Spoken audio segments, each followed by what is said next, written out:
Hey guys, how's it going? Back with another daily update video. It is during market hours. It's Wednesday, May 6th. It's about middle of the day at 1:42 p.m. So the market's still open. Here's a quick overview of what the market's been doing. So a lot of the big names are up a few percentage points. Still a lot of red on the board. A lot of the tech stocks, Amazon, Facebook, Google, Microsoft, Apple, they're up. And that means AMD is up, which I'm happy about. So if you remember from my previous videos, I have AMD covered calls at the $52 strike price that are expiring Friday, and I want the shares to get called away. I'm in at about $51.75 per share, and I have 4 contracts, so that's 400 shares. So if AMD stays above $52 by end of day Friday, I'll collect about $100 in stock appreciation off my 400 shares, and I'll collect roughly $67 per contract. That's the premium that I sold them for. I know it's in the money right now, so if I waited longer, I would be able to collect much more premium, but you know, hindsight's 20/20 and you never know what the market's going to do. So I'll collect $268 in premium just from the options. So $268 in premium. And then I'm going to collect $100 in stock appreciation.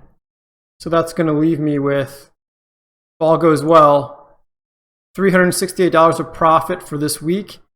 And my 400 shares will get called away. So I'll have freed up all that capital so I can get into more trades again this coming Monday. So that's a really good return, in my opinion, on my investment, and I think it's a relatively safe return because that's a $368 max profit out of the amount of cash I have tied up is $20,700. And so if you do the math on that, 368 divided by 2,700 and just turn to a percentage by multiplying by 100. That is about 1.8% return on my risk in a week. In 5 days, I got 1.8% back. I mean, if you were to deposit $20,700 into a savings account on January 1st, you would maybe get 1.8% back or less after 365 days, after 52 weeks. And I was able to get that same return in a week. So can't complain about that. Like I said, if I waited and sold the options later in the week, I would get even more return back. But gains are gains. And I think somebody posted in my previous videos, nobody went broke getting profits. So it's a win for me. We'll open up another cash secured put on Monday if those shares get called away. And I mean, we'll have to see on Monday morning what the premiums are. But at the time I bought these options, or the time I got assigned these options, AMD was trading at around the $56, I think $57 level. So right now it's a few bucks lower, around $52, $53. It's kind of been hovering in the $52 range for the past couple of days. So that's the case. That's good for me because then I can sell cash secured puts at a lower strike so that if I get assigned, instead of getting assigned at, let's say, $51 and some change or $52, I'd get assigned at a lower entry point at, let's say, $50.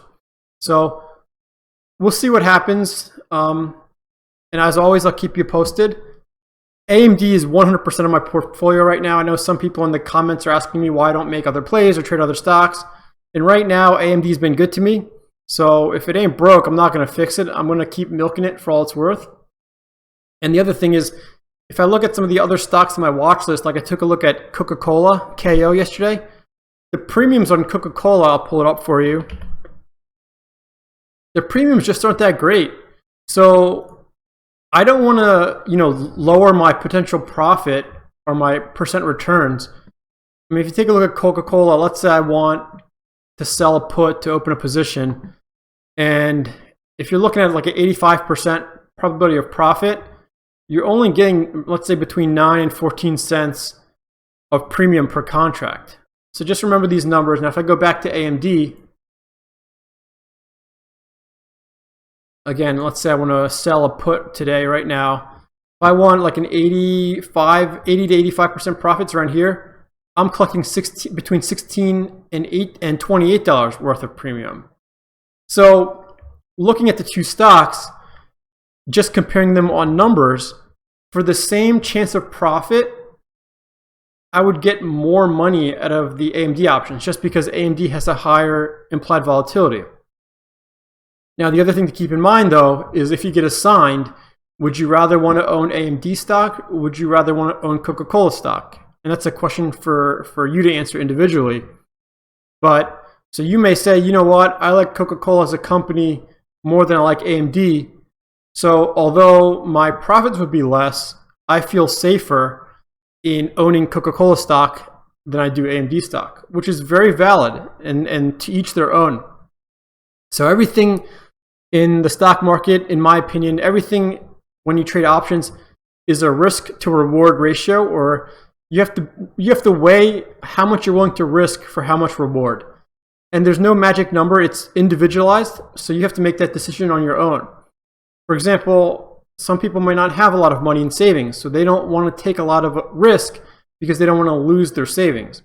Some people may have $1 million in savings, so they're willing to take a little bit more risk to get a little bit more reward. So it's all up to you. As always, thanks for watching. If you have any questions or comments, please leave them below. If you have any tips or other stocks that you think would be good to trade options on that have good premiums, please drop a comment below so we can all learn from it. And as always, happy trading.